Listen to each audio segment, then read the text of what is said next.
I think Tim brings up a good point, which is, uh, if this had gone out, if this had come out the other way, this would obviously be a much bigger deal, and could have really done quite a bit of damage to a lot of the sort of underpinnings of U.S.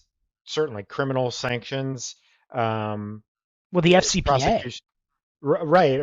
Right. Even beyond the way IEPA gets applied in terms of the sanctions context, FCPA and otherwise could have done a lot of, really could have upended that. And perhaps that's a little too much weight to bear on the other side if this were to come out that way.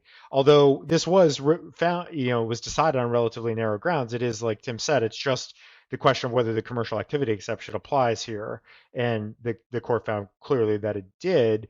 I would note that I think there's a pending request for hearing en banc at the Second Circuit, so that's still TBD whether that'll happen. Obviously, they could try to take it up to the Supreme Court as well. Hats off to the lawyers who brought this, who I know very well at Williams and Connolly, so I wouldn't count them out, but it looks like this may be, this issue may have run its course, at least for now.